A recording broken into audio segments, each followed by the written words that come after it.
Okay, so for the last few weeks we've been looking at timber floors, and we've been thinking about the timber upper floors, and we were looking at how we deal with timber joists.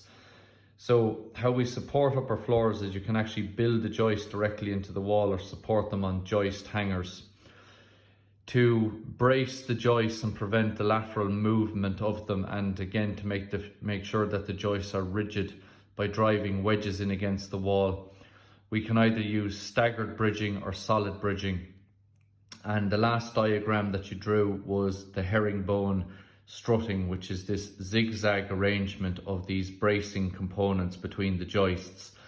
Now, an advantage of this method is it allows you to put in pipes and electrical cables through these while also bracing the floor joists and preventing the movement of them. So moving on to the next page, we were looking at these. These are a more modern solution to the issue of floor joists, is what we call an engineered joist, where we make up a web of OSB boards surrounded in a frame of solid timber. Now, the advantage of these is because they are not made from solid timber. They are not going to warp and twist and distort as the timber dries out.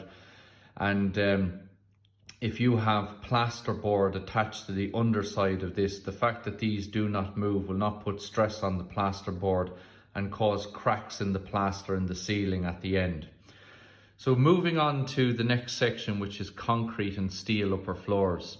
Now, there's a number of advantages that concrete and steel are going to have over timber.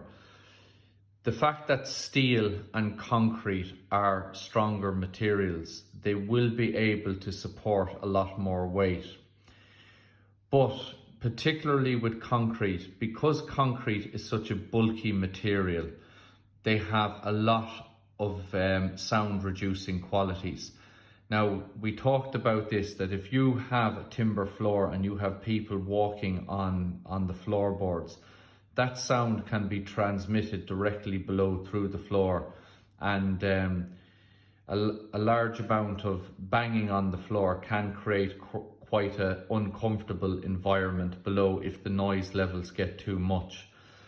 Whereas with steel floors and concrete, because they are that stronger materials, and then as well with concrete is a very, very bulky material, it has great sound absorbing qualities, that these will absorb the sound, the impact of sound on the floor, and prevent the sound traveling through.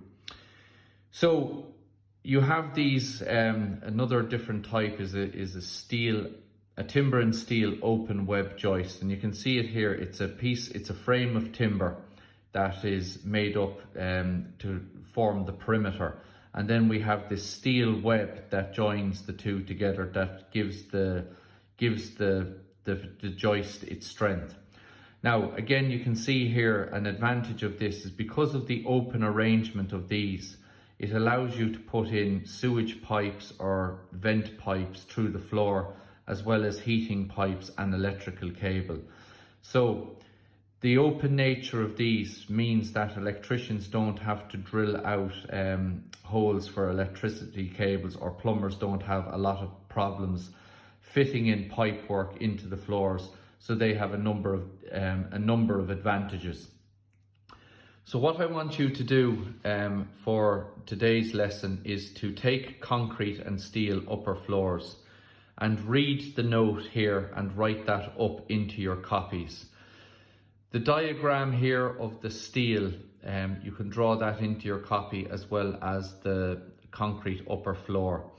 And one of these diagrams will suffice. With the difference between the two is that they are both diagrams of timber and steel open web joists, but these are built into the wall to support the joist, whereas these ones over here are supported on joist hangers. But one diagram will suffice. The important thing to note there is the open web nature of this joist allows the easy running through of pipes, cable and ducting. So the note on concrete and steel upper floors, the two diagrams here, the note on timber and steel open web joist, and one diagram draw them up into your copy for today's class.